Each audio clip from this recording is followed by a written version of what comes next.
There is a woman he cannot forget. Not because of what she said, but because of what she didn't. She didn't beg. She didn't explain. She didn't crumble when he withdrew. She turned. She vanished into herself. And in that silence, he heard the echo of his own emptiness. He called her intense. But that wasn't the word. What disturbed him was that she saw him. Not the version he rehearsed for the world, but the fractured boy behind the armor. She touched the places he buried under performance. And once she touched them, she let go. As if to say, you'll have to meet yourself now. Carl Jung once wrote, until you make the unconscious conscious, it will direct your life, and you will call it fate. She became that moment, the mirror he avoided. Not because she spoke truth, but because she embodied it. This woman. She didn't chase. She drew out. The anima in her, the sacred feminine, awakened a storm in his psyche. A soft disruption, the kind that undoes a man without raising her voice. He thought power was control. But she held a deeper power, containment. While he postured and performed, she remained rooted, watching. She let him project, deflect, unravel. Until he was tangled in his own games. And then she slipped into the night, quiet as a prayer he never learned how to say. This is the shadow side of feminine power, not the seduction of the body, but the haunting of the soul. She did not lure him in. She reflected him back. And in that reflection, his ego began to decay. Because for the first time, his charm couldn't protect him from recognition. He saw his hunger. His fear. His wounds. All in her still gaze. There is a sacred violence in being truly seen. And when it is done without words.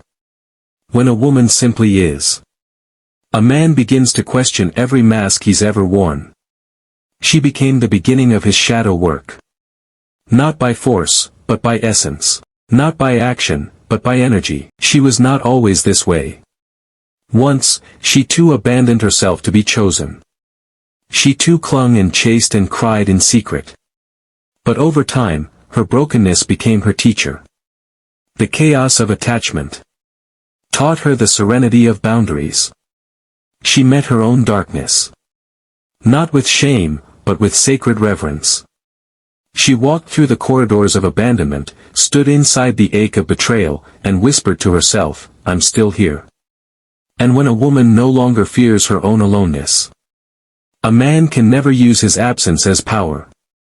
This is why he can't let her go. Because she isn't a memory. She is an unresolved initiation. The threshold he never crossed. The intimacy he never earned. He returns to her image like a wounded soldier returns to the battlefield. Not seeking victory, but understanding. He wants to know what she awakened in him. And why it burns. She was not cruel. She was clean. Her presence demanded truth. And when truth was not given, she left. Not to punish. But to protect what she had cultivated within.